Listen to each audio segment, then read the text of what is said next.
kalau Anda punya Tuhan dalam hati saudara, kamu pasti punya keinginan untuk berkumpul dengan orang-orangnya Tuhan. Kemanapun Anda pergi, Anda tidak akan pernah menemukan gereja yang sempurna. Karena nggak ada gereja yang sempurna. Setuju. Setuju. Right? Cuman waktu promo aja lupa. Dia ceritanya perfect banget tuh gereja. Lupa lo waktu promo. Waktu promo katanya. Promonya di radio lagi. Hubungan dengan Tuhannya mau, tapi kumpul dengan orang-orang di sananya nggak mau. Karena saya merasa bahwa, mungkin sebagian merasa, saya masuk di gereja itu kayak masuk di ruang sidang. Banyak hakimnya di sana. Desember punya fenomena yang unik buat anak-anak Tuhan. Ada anak-anak Tuhan yang jujur saja, dari dulu sampai sekarang pasti masih punya budaya seperti ini. Ibadah itu ke gereja, cuman Paskah dan Natal. Ayo, siapa itu? Ya. Bapak buka rahasia nih. Rahasia saya juga dulu, ya, mama saya. Cuman Paskah sama Natal. Tapi sudah bertobat dan akhirnya setiap minggu sekarang ke gereja. Iya kan? Tapi ngomongin soal ibadah nih, Pak. Tidak ibadah yang penting percaya. Ini lagi sering digaungkan, lagi sering dipertanyakan sebenarnya. Di satu sisi, ya Alkitab bilang kita harus nggak boleh menjauhi perkumpulan, persekutuan, ya kan? Tapi di satu sisi ada orang-orang yang memang kesulitan loh buat ibadah. Betul. Contoh mereka yang memang percaya, tapi sekeliling mereka nggak mendukung kegiatan ibadah mereka gitu ya. Mungkin masih beda keyakinan atau yang lain, atau mereka pergi gereja dilarang. bahkan mungkin mereka sendiri masih merahasiakan identitas mereka, keyakinan mereka yang kemarin kita sempat bahas, ya kan? Berarti soal ini bagaimana? Polemik tentang tidak ibadah yang penting percaya. Apakah oke-oke saja? Apakah kalau bisa jangan deh gitu ya? Kalau bisa ibadah lah. Makanya kita mau clearin dengan siapa, Ju? Kita akan bicara bersama Pastor Ezra Sutopo dari Alpha Omega Church. Shalom Pastor Ezra, halo. Shalom Pastor, halo semuanya. Halo, Luar biasa. Semakin sering ditelepon, progresnya luar biasa. Yang lalu nggak ada mix sebesar itu. Serius, bukannya udah beberapa kali ya? Enggak ah. Tapi apa serius. beda ya? Settingannya mungkin beda ya, posisinya atau gimana? Ya, mungkin settingnya beda. Oh, Tapi setiap kali selalu pakai mikrofon kok. Berarti bulan ini yang diganti bukan mic-nya. Apanya? Mixernya mungkin ya. Woi, posisinya. Suaranya kayaknya suaranya lebih bagus daripada mic kami deh. Wah. Enggak lah, kita Gimana kabarnya kok menyantai. Ezra? Baik? Baik semua, Puji Tuhan. praise God. Puji Tuhan, puji Tuhan. Happy banget bisa ada di sini lagi. Benar.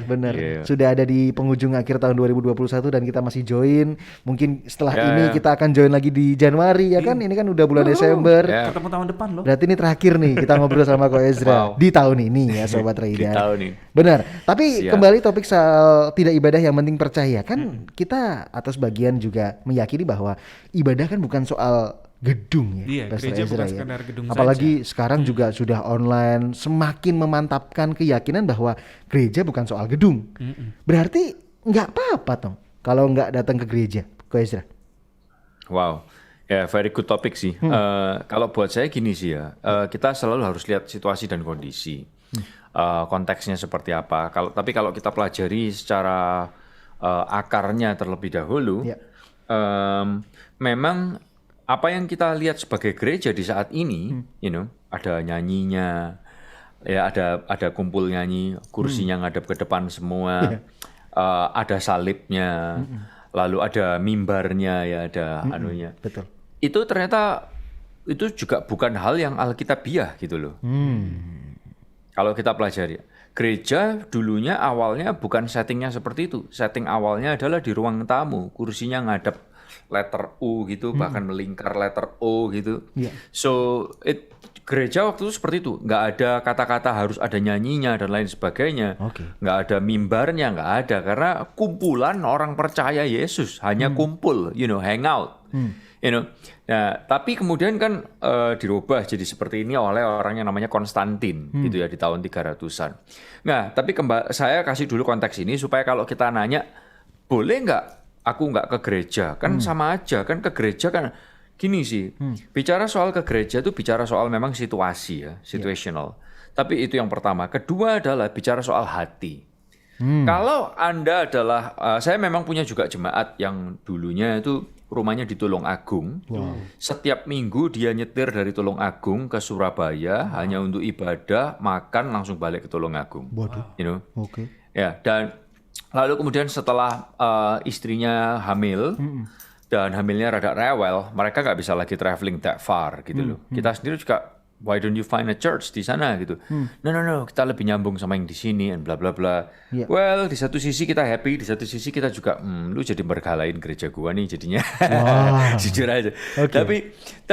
Tapi dia feel very connected ya dengan gereja kita. Lalu kemudian akhirnya mereka ngikutin kita online, kira-kira seperti itu. Nah, kita juga punya beberapa jemaat yang ada di luar kota, di luar negeri bahkan yang ngikutin kita online. Nah, bukan masalah, seharusnya gini, kalau Anda nggak punya kendala untuk datang ke gereja, tapi kemudian Anda malas dan kemudian Anda berkata, aku online kan juga bisa. Hey, kita perlu jujur dengan hati kita masing-masing. Kalau Anda punya Tuhan dalam hati saudara, kamu pasti punya keinginan untuk berkumpul dengan orang-orangnya Tuhan. Iya. Iya. With God's family, dengan keluarganya Tuhan. Kalau Anda adalah orang yang istilahnya itu Anda punya hati yang mencintai Tuhan, Anda pasti rindu ada di tempat yang real with God, kayak istilahnya ya, kayak the music is there and the whole atmosphere is there. Yeah. Tapi kalau nggak ada kendala, kalau Anda ada kendala ya beda lagi gitu loh. Tapi kembali lagi ke pertanyaan itu, jawabannya nggak bisa cuman kayak boleh atau nggak boleh, tapi lebih melihat situasi seperti apa, dan kita perlu jujur dengan kondisi hati kita masing-masing sih. Oke. That's my point. Baik. Sebenarnya adanya ibadah online itu makin memudahkan kita, tapi bukan soal cari yang gampang aja deh gitu ya. Kalau yang cari yang gampang ya jawabannya adalah online ya kan. Tapi kalau urusan hati ya, Ko Ezra? Tapi itu kan sama seperti orang ngedate ya, orang pacaran. Iya. Kalau kamu punya pacar gitu, rumahnya misalnya nggak jauh dari kamu gitu, nggak jauh dari Anda, dan kemudian Anda bisa ke sana. Tapi kalau Anda bisa ke sana, masa Anda akan ya video call aja ya, ya telepon aja ya. Iya. Pertanyaan adalah what's wrong? Loh, kamu kenapa? Kan gitu kan? Nah, kecuali memang pacarannya jarak jauh, so you cannot meet up. Kamu nggak bisa terbang ke sana seminggu sekali gitu, kan? So of course telepon dan video call it's gonna be option, kayak gitu. Tapi kalau bisa dijangkau, masakah Anda akan mengatakan, aku malas ke rumahmu, aku malas ketemu sama kamu, kita video call aja ya, atau chatting aja ya? Apakah ini masalah utamanya adalah karena kita sendiri sudah nggak excited lagi sama Tuhan, Ko Ezra? Of course itu bisa terjadi, karena itu bisa terjadi kepada siapapun, jemaat, pelayan, pendeta sekalipun. Kita bisa jadi rada kayak cinta mula-mula kita bisa hilang, spirit kita bisa jadi redup, gitu ya, kayak gitu.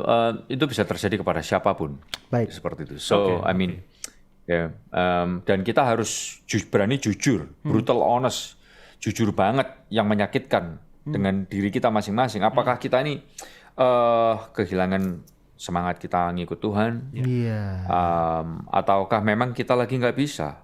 So you are the one who have your answer.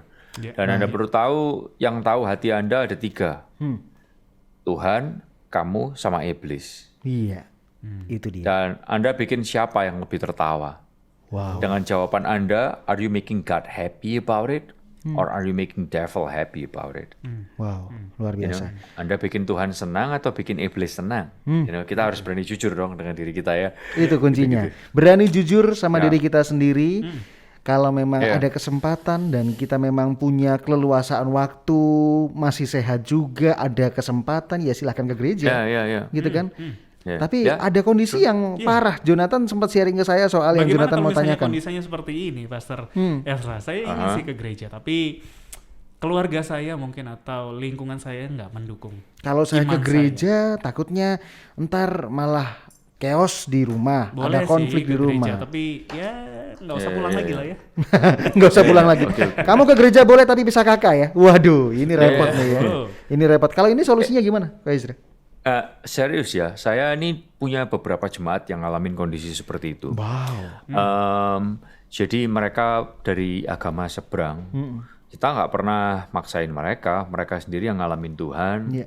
Mereka minta dibaptis sembunyi-sembunyi, bahkan mereka nggak tahu kan baptisan itu seperti apa. Waktu diminta alamat dan nomor telepon, mereka nggak mau kasih, karena dikiranya bakal ditelepon ke rumah. No, ini buat kartu baptisan kamu. Dia takut banget gitu. Nah ternyata papanya adalah petinggi di agama seberangan bla bla bla. Nah bagaimana ketika ibadah seperti itu? Oh saya punya jemaat yang ketika dia ibadah pulang itu sampai diambilin gunting, cewek ya ini ya, mau digundul segala, sampai mau dibunuh pakai gunting segala macam. Ada beberapa jemaat kita yang ngalamin seperti itu. Kalau Anda bertanya bagaimana dengan kondisi keluarga yang seperti itu, jawaban saya adalah gini, Anda yang paling tahu kondisi keluarga Anda. Ya. Ada momennya tarik, ada momennya ulur. Ya. Jadi ada momennya Anda bisa berkata, no, I have to go, I have to declare my faith. Aku harus mendeklarasikan imanku. Tapi ada momennya Anda harus main cantik. So yang tahu kondisinya Anda, saya nggak bisa memberikan jawaban harus, no, itu saya rasa bodoh banget deh. Tapi saya hanya bisa memberikan beberapa opsi. Anda bisa ada momennya tarik, Anda bisa ada momennya ulur, and it's fine. Kira-kira seperti itu. Ya. Bahkan kenyataannya. Kalau memang, ya Gus, silakan. Kalau memang kondisinya Anda adalah orang yang lagi benar-benar nggak bisa ibadah karena kondisi seperti itu, ya online will be an option. Pilihan buat Anda. Dan juga pertanyaan ini menurut saya sangat bagus buat Anda yang punya kemerdekaan beribadah. Orang lain itu fighting banget loh buat ibadah. Betul. Kalau kita punya freedom untuk bisa ibadah, why don't we use it? Iya. Why don't we use it? Ini pertanyaan yang menggugah kita semua yang punya keleluasaan dalam ibadah ya. Yang lain saja berapi-api menggunakan segala cara. Teman saya sampai sembunyi pastor ibadah online pakai headset tersembunyi. Iya, benar. Diam. Dianggapnya sekolah online mungkin ya. Orang lain lihatnya, lagi sekolah online padahal lagi ibadah. Lagi seminar kayaknya. Lagi webinar. Bahkan ada yang karena saking nggak bisanya ibadah, rindu banget untuk berdoa. Culture-nya pakai keyakinan yang lama, tetapi hatinya dan isi doanya itu dengan Tuhan Nggak kita. masalah ya? Kalau seperti itu nggak masalah ya? Nggak masalah. Ada beberapa jemaat juga yang, kan istilahnya Paulus berkata juga ngingetin kita kan. Dengan si A kamu pakai gaya A, dengan si B kamu pakai gaya B, dengan si C kamu pakai gaya C. Supaya apa? Supaya nama Tuhan bisa masuk di mana-mana. So I mean it's fine. It's fine. Wow. Ini maksudnya bukan kita kompromi dengan kepercayaan mereka ya sebuah. No. Ini soalnya kembali ke keyakinan Pastor Ezra tadi. Main cantik. Kadang kita orang Kristen suka stoik sih ya, Pastor ya. Suka kayak radikal, sok keras. Kalau nggak ke gereja, nggak Kristen gitu ya. Nggak masuk surga lah kamu. Nggak masuk surga.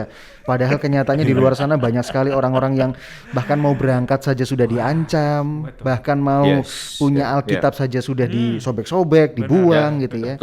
Betul. Bagaimana dengan saya kita? punya jemaat itu, jemaat saya itu sampai Alkitabnya itu udah disobek-sobek, dibuang di got. Ya ampun. Waktu dia ngalamin seperti itu, wah kita semua ketakutan. Maksudnya dia ketakutan banget, dia ngomongin kita juga, wah kita mendoakan dia supaya Tuhan kasih ketenangan, Tuhan kasih hikmat, akal budi. Nggak gampang loh. Dan apalagi dia itu bukan cuma hanya memperjuangkan iman, tapi dia adalah orang yang bukan istilahnya orang bego, nggak ngapa-ngapain di rumah, cuman makan tidur, terus ikut Yesus. No. Dia adalah satu-satunya penopang dalam keluarga itu dan digituin. Penopang financially. It wasn't easy buat orang-orang seperti itu. Ya, tapi saya bersyukur. Kita semua perlu tahu, Anda yang ngalamin momen-momen seperti itu, bahwa gini, ada beberapa hal yang saya mau sampaikan. Kalau Anda ngalamin kondisi seperti itu, yang pertama adalah gini, Anda harus tahu bahwa ada pahala yang Tuhan sediakan, ada mahkota yang Tuhan sediakan buat orang yang ngalamin tekanan karena nama Yesus. Itu ada mahkota khusus buat Anda. Oke. Nah, yang kedua adalah gini, jangan takut. Pencobaan yang kamu alami tidak melebihi kekuatanmu. Amen. Tuhan ada dekat dengan Anda dimanapun Anda berada. Be strong and be courageous. Karena Tuhan ada dekat dengan saudara. Kira-kira seperti itu. Amin. Bagaimana kita yang punya keleluasaan beribadah, masihkah kita gampang bahasa Jawanya ya, gampang. Udah ibadah online aja. Nggak usah bangun-bangun pagi juga. Benar banget. Itu keterlaluan ya. Oke, kasus lain nih. Kita masih bicara bersama Pastor Ezra Sutopo bicara tentang tidak percaya. Mohon maaf, tidak ibadah, yang penting percaya gitu kan. Saya kebalik lagi. Hati-hati kebalik loh. Iya. Tidak percaya yang penting ibadah lu. Itu kebanyakan yang terjadi juga, ya kan? Itu topik baru, ya. Tidak percaya yang penting ibadah, itu topik lain ya. Kita singgung lagi. Tapi bagaimana dengan ada rasa trauma yang dialami oleh beberapa sebagian jemaat di mana kalau saya ke gereja, apalagi mungkin saya lahir atau punya latar belakang yang buruk atau bahkan latar belakang saya sih nggak ngefek, cuman saya berkonflik sama jemaat di gereja dan saya punya trauma itu, makanya saya nggak mau lah. Hubungan dengan Tuhannya mau, tapi kumpul dengan orang-orang di sananya nggak mau, karena saya merasa bahwa mungkin sebagian merasa saya masuk di gereja itu kayak masuk di ruang sidang, banyak hakimnya di sana. Kalau seperti itu gimana solusinya? Ini sisi lain lagi nih. Iya. Yeah. Wow. I mean, thank you for asking great question ya. Dan saya senang banget kita bisa membahas ini di publik. Dan tahukah Anda bahwa gini sih, sebetulnya masalah konflik dalam jemaat ya. Entah antar jemaat dengan jemaat, atau jemaat dengan pelayan Tuhan, atau jemaat dengan pendeta. Nah itu. Konflik seperti ini bukan hanya ada di tahun 2021. Tapi konflik seperti ini udah ada dari zaman Alkitab Perjanjian Baru. So, sesuatu yang Anda nggak perlu kaget menurut saya. Nah, apalagi kebetulan Anda tanya kepada saya, dan saya ini adalah orang yang saya pendeta generasi ketiga.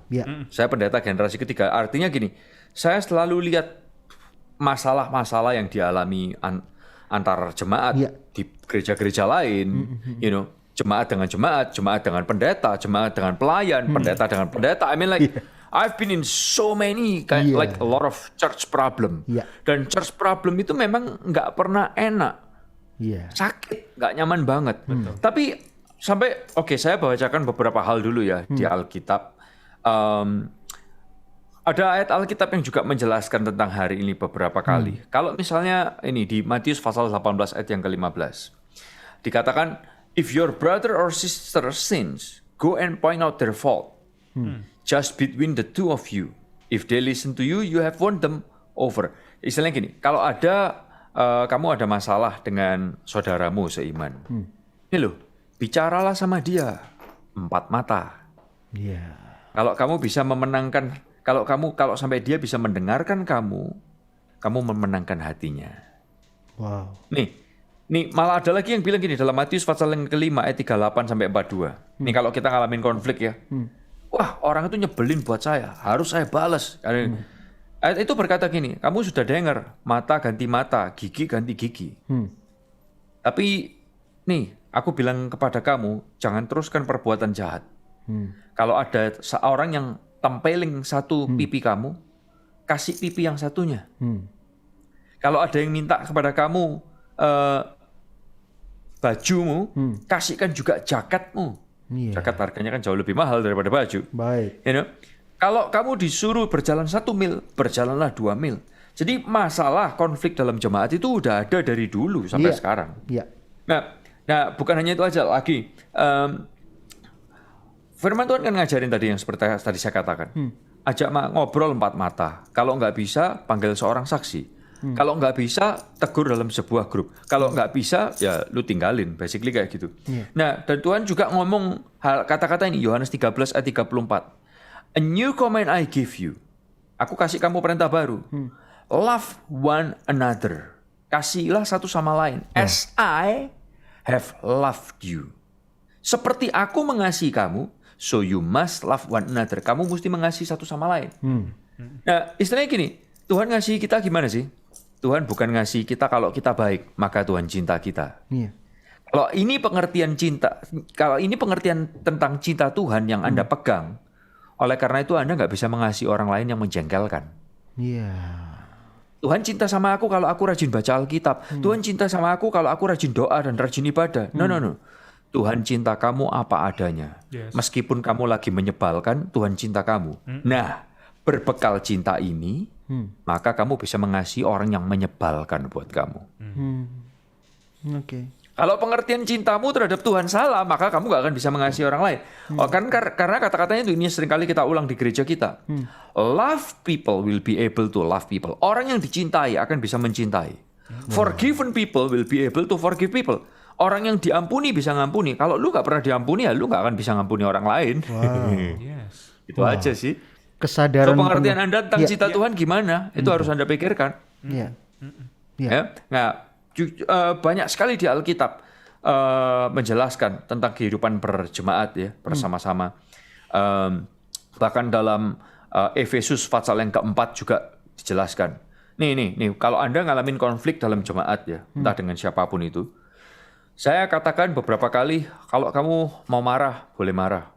Kalau kamu sakit hati, saya bisa mengerti. Orang yang lagi ngalamin sakit butuh istirahat. Istirahat dulu, it's okay. Kalau kamu nggak kuat, istirahat. Tapi ada orang yang gini, it's okay. Aku tetap melayani. It's okay. Aku tetap bergereja. Oh, ada orang yang punya mental baja seperti itu.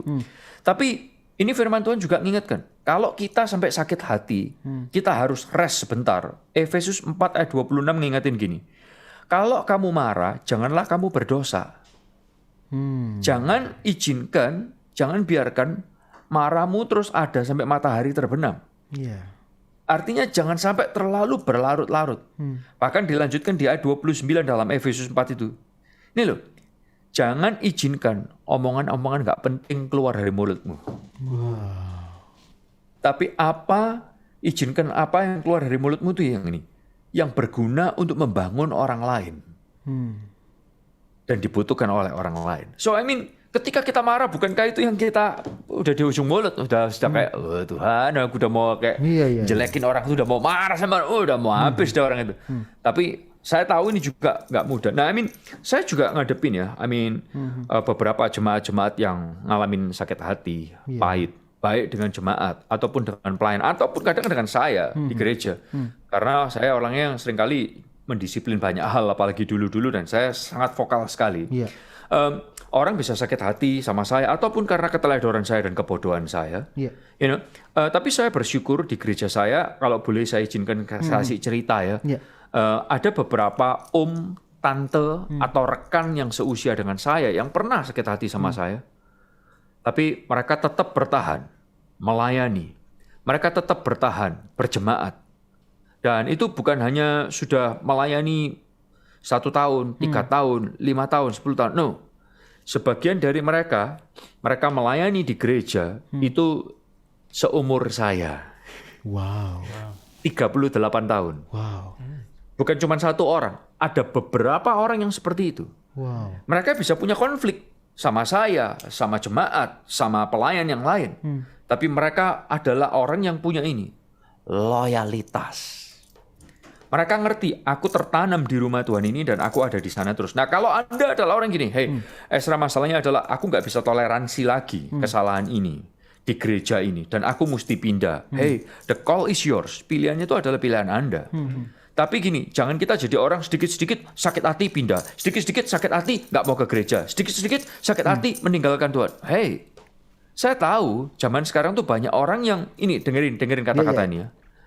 Nowadays loyalty is very difficult to find.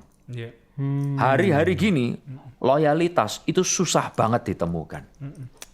Oleh karena itu ini kita memang perlu belajar, Dan saya ngerti banget kok, ada kondisi yang you nggak bisa tolerate hal itu. You have to live it. It's okay, I can understand. Tapi ada juga yang istilahnya kondisinya gini, nggak ada apa-apa, masalah cuman gitu doang. Kita udah udah panas, udah gak tahan gitu loh. Kayak gitu sih. So I mean, it's okay. Ada kalanya memang you have to move. Tapi ada kalanya Anda harus berkata, no, this time I stay. Ya, saya pun pernah ngalamin konflik dengan beberapa orang. Ketika saya bukan jadi pelayan di gereja, saya cuma jadi jemaat di sana. Di gereja tempat saya melayani itu dulu pendetanya korupsi duit. Wow. Jelas salah kan? Jelas salah kan? Tapi buat saya, no. Aku tetap perpuluhan, aku tetap persembahan khusus di sana. Wow. Karena jangan sampai orang salah membuat kita jadi salah. Loh, boleh dong? Orang salah, kita harus tetap melakukan apa yang firman Tuhan beritakan kepada kita. Loh, itu nilai diri kita. Nah, saya tahu nggak gampang, nggak semua bisa. Tapi saya memberikan ini encouragement buat Anda. Lagi, di tempat yang sama, saya punya pendeta musik waktu itu. Dan pendeta musik saya, mungkin saya pernah ceritain ini ya, saya lupa ya. Ya. Pendeta musik saya itu ternyata adalah orang yang menikah. Setelah itu saya baru tahu kalau dia punya kelemahan adalah dia suka dengan sesama jenis. I was shocked. Saya kaget. Wow. Tapi saya tetap merasa saya komit dengan gereja tersebut. Iya. You know? Ya, kembali lagi, setiap orang punya kemampuan untuk mentoleransi sebuah situasi. Tapi jangan jadikan itu adalah alasan buat kita untuk nggak punya loyalitas. Baik. Itu poin penting. Kira-kira seperti itu. Ya, karena ada banyak kok orang, I mean, if you come to my church, yes, of course, di gereja saya banyak sekali orang yang baru datang ke gereja kita 3 minggu, baru datang ke gereja kita 1 bulan. We have a lot of newcomers. Tapi di gereja kita juga banyak orang yang they've been in our church 10 tahun, 15 tahun, 20 tahun, 25 tahun, 30 tahun, 35 tahun. Bahkan dari gereja ini masih mulai di rumah. Wow. Apakah mereka nggak pernah punya konflik? Nggak mungkin. Di mana ada 2 orang jalan bareng, di situ pasti ada konflik. Apalagi segereja bareng. You know, I mean like, come on. Dan this is the thing ya. Yeah. Kemanapun Anda pergi, Anda tidak akan pernah menemukan gereja yang sempurna. Karena nggak ada gereja yang sempurna. Setuju. Setuju. Right? Cuman waktu promo aja lupa. Dia ceritanya perfect banget tuh gereja. Lupa lo waktu promo. Waktu promo katanya. Promonya di radio lagi. Nah, itu dah. Oke. Tapi kalau buat kita sih, kita jujur aja, gereja kita adalah tempatnya orang-orang berdosa, dan orang berdosa ketemu sama orang berdosa bisa saling sakit hati. Betul. Dari awal sebelum ada orang lain mengerti kata-kata ini, kita udah pakai kata-kata yang lama. Kita ini adalah tempatnya orang-orang yang nggak sempurna. Iya. Ya, gerejanya juga nggak sempurna. Yang sempurna cuma Tuhan Yesus saja. So kalau kamu datang ke gereja ini dan kamu merasa kecewa dengan gereja ini, dengan servisnya gereja ini, dengan orangnya, kamu bakal banyak dikecewain. Emang kita kasih tahu gitu. Iya. So I mean, Itu kenyataan yang harus kita dapatkan. Kalau jalan 2 orang aja konfliknya gila-gilaan ya kan, ini segereja, orangnya banyak lagi, kepalanya banyak, maunya banyak, jadi pasti juga banyak konflik ya. Tapi jangan jadikan itu. Tapi kalau kepala satu aja bro, kepalanya satu aja, Tuhan Yesus aja. Itu. Tapi jangan sampai jadikan konflik ini alasan untuk kita meninggalkan ibadah, ya kan? Mungkin tadi masih pindah gereja gitu ya, tapi bener-bener ada yang bahkan wes gak gereja-gerejaan, itu bahasa Surabaya tuh ya, wes gak gereja-gerejaan, wes yang penting percaya baca Alkitab tiap hari. Tapi ya kenapa sih kita nggak mau rindu untuk Alkitab aja bilang jangan tinggalkan perkumpulan-perkumpulan ibadah, kenapa kita nggak lakukan gitu ya, Ko Ezra ya. Ya, dan balik lagi saya juga ketemu dengan banyak orang yang berkata seperti itu, dan saya balik lagi saya ingatkan bahwa kalau kamu memang cinta Tuhan, kamu akan cinta rumah Tuhan. Iya kan? Wow. Kalau kamu cinta Tuhan, kamu akan cinta keluarganya Tuhan. Wow. Kalau kamu cinta Tuhan, kamu akan mencintai apa yang Tuhan cintai. Loh ya enggak? Iya. So, gimana kamu bisa berkata, oh aku tetap cinta Tuhan, tapi aku nggak suka ke gereja. Like, bro. Loh, kalau kamu masih ada trauma, I can understand. Oh, Anda bisa berkata, oh mungkin kata-katanya lama-lama berubah. Ya, aku cinta Tuhan. Sebetulnya aku masih cinta sama gereja. Cuman aku memang lagi benci sama gereja. I mean, that might be the right word, you know. Tapi kembali lagi, saya selalu juga mengingatkan banyak orang ya. Ketika kamu pahit terhadap jemaat, ketika Anda pahit terhadap pelayan Tuhan, ketika Anda pahit terhadap pendeta, jangan sampai Anda pahit terhadap Tuhannya. Karena let me tell you this, Tuhan itu tidak pernah salah. Dia tidak pernah berubah. Yang berubah adalah situasi di sekitar kita dan perasaan kita. Betul. Karena situasi di sekitar dan perasaan berubah, jangan kita tuding Tuhannya berubah. No. Tuhan sendiri tidak berubah. Dia adalah Tuhan yang baik dan selamanya baik. Amin. Kebaikannya tidak akan pernah berubah. Tapi yang berubah adalah perasaan kita dan situasi kita. Yes. Baik, luar biasa. Ya. Semoga kita yang menghadapi topik yang sedang kita bahas hari ini, trauma nggak ke gereja, kita punya jawabannya ya. Betul. Dan semoga kita bisa kembali beribadah lagi, Amin. gitu ya. Selagi Ya, ada ya, ya, kesempatan, selagi ada keleluasaan waktu, tenaga, sehat, mari datang ke rumah Tuhan. Kesimpulan Ya, mungkin dari Jonathan, silakan. Ada yang mau disampaikan? Kesimpulan, Pastor Ezra, silakan. Tidak ibadah, yang penting percaya. Gimana tuh? Silakan. Oke, izinkan saya berkata kepada semua pendengar, pecinta, dan sobat Bahtera Yuda. We have to be honest dengan hati kita. Kita harus jujur dengan hati kita. Kita harus bijak menata hati kita. Jangan biarkan perasaan kita yang memimpin kita. Yes. Tapi kita harus memimpin perasaan kita. Oke? Jujur dengan hati kita. Dan bijak menata hati kita. Jangan hidup dipimpin oleh perasaan, tapi kita yang harus mendirect perasaan kita. Sebaliknya. Jadi itu yang harus kita lakukan. Dan if you love God, you will love His people. Kalau kamu cinta Tuhan, kamu akan cinta orang-orangnya Tuhan. Kalau kamu cinta Tuhan, kamu akan cinta rumahnya Tuhan. Manusia bisa mengecewakan karena manusia tidak ada yang sempurna. Gereja bisa mengecewakan karena gerejanya Tuhan tidak ada yang sempurna, tapi Tuhan tidak pernah mengecewakan kita. Yes. Jadi kalau kamu dikecewain, jangan patah semangat. Mereka akan terus mengecewakan kamu. Tapi Tuhan nggak pernah berhenti mencintai kamu yang seringkali juga mengecewakan Dia. Berbekal dengan itu, itu jadi bekal buat kita mencintai sesama. Oh, itu kunci penting ya. Ya. Oke, semoga ini bisa memberi pesan buat kita. Saya sengaja untuk meletakkan topik ini di bulan Desember dan supaya kita ingat gitu ya, nggak cuma ke gereja pas Paskah dan Natal saja, Sobat Raida, tapi juga terus punya kerinduan, punya gairah pergi ke gereja. Betul. Karena mengasihi Tuhan dan mengasihi sesama. Narasumber kami Pastor Ezra ada Instagram ya Jo? Anda bisa follow di @ezra @ezra_sutopo ya, SOETOPO. Di situ Anda bisa follow. Thank you. Terima kasih. Follow juga Nathan dan Jonathan yang luar biasa. Terima kasih. Double Nathan.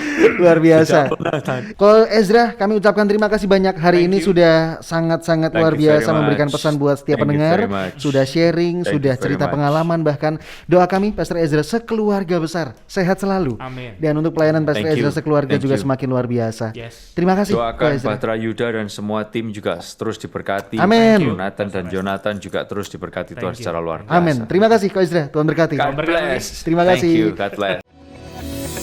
You are listening to pujian terbaik yang memberkati 96.4 Bahtera Yuda FM. The sound of faith, hope, and love.